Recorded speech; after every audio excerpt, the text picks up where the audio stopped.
મસ્ત મજાની જિંદગી અને એની મસ્ત મજાની વાતો. બધાને, દરેક વ્યક્તિને એવું થતું હોય કે ભાઈ આ આસક્તિ, રાગ, દ્વેષ, ગમા અગમા, સુખ દુઃખ, ગમતું અણગમતું, એ બધામાંથી કેવી રીતે નીકળી શકાય? એ તો અશક્ય છે. જીવન સમાજમાં રહીને જીવવું હોય તો આ બધામાંથી કેવી રીતે બહાર નીકળાય? તો એક બહુ જ મસ્ત મજાનો સરળ ઉપાય છે અને એ ભગવાને જ આપેલો છે ભાઈ. એ સરળ ઉપાય છે ને, એ 2 અક્ષરનો છે ભાઈ. સેવા. સેવા છે ને, એ સ્વીકારી લો ને કે મારે બધાની સેવા કરવી છે, હું સેવક છું.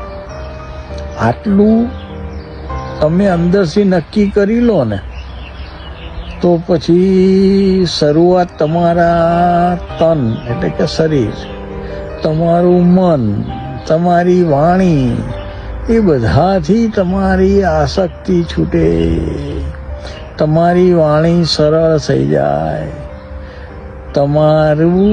તમારો વ્યવહાર, તમારી રહેણી કરણી અદ્ભુત વાત છે. હું ફક્ત નક્કી શું કરવાનું છે? મારે સેવા કરવી છે. આ જે કંઈ પણ છે મારી પાસે, જે કંઈ પણ છે એ બધું સમાજ માટે છે, બધાને ઉપયોગી થવા માટે છે. શરૂઆત મારા શરીરથી, મારા મનથી ને મારી વાણીથી. એટલે પહેલી આસક્તિ તમારા શરીરથી છૂટી, મનથી છૂટી, વાણીથી છૂટી. જો જીવવાની કેવી મજા આવે છે.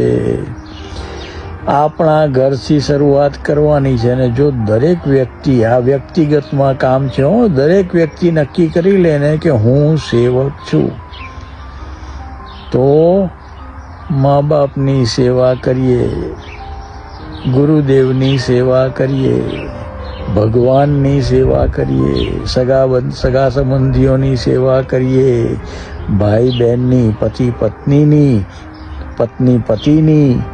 જો સેવા દરેકે નક્કી કર્યું કે મારે સેવા કરવી છે, આટલું એક નાનું વાક્ય જીવનમાં ઉતરી જાય તો તરત 2 હાથ જોડીને નક્કી થઈ જાય કે મારે, હું સવારે ઉઠું ત્યારથી મારે બધાની સેવા કરવી છે. એટલે મારે બધાને મદદરૂપ થવું છે. મારાથી ક્યાંય કોઈને કોઈ તકલીફ તો ના પડે, પણ એમને તકલીફ હોય એ દૂર કરવાનો પ્રયત્ન પૂરેપૂરો કરી શકું, એ નક્કી કરવાનું છે. હવે જીવન જીવવાની જુઓ કેવી મજા આવશે. તમારામાં નમ્રતા આવી જશે, સરળતા આવી જશે અને સૌથી મોટી વાત શું છે ખબર છે? સેવા કરવાનું નક્કી કરો ને. હું સેવક છું એટલું વિચારી લો ને, એટલે સૌથી મજાની વાત શું છે ખબર છે? તમારો અત્યાર સુધીનો તમે જ પોસેલો અહમ જે મોટો થઈ ગયો હોય ને તમારા કરતા, એ ભાગે તમારાથી એકદમ ગુમ. અહંકારની તો કોઈ વાત જ ના રહે. બહુ નાની નાની વાતો છે, જીવનમાં ઉતારી લો. જો દરેક વ્યક્તિ આટલું વિચારી લે ને, તો જુઓ પછી કેવી જીવવાની મજા આવે છે. આખો સમાજ કેવો થઈ જાય. બહુ જ નાની વાત છે ને વ્યક્તિગત વાત છે. કોઈને સુધારવાની વાત નથી, મારે સુધારવાની વાત છે. બસ આટલું આપણે કરીએ. મારે બધાની સેવા કરવી છે. તન મન ધન, મારી પાસે જે છે તે બધું જ મારું નથી, આ બધા માટે જ મને આપવામાં આવેલું છે. આટલી વાત આવે ને તો સૌથી પહેલી સેવા તમારી પોતાની થઈ ગણાય, પછી બીજા બધાની. સરળ વાતો જીવનમાં ઉતારો ને આનંદ કરો. હરિ ઓમ.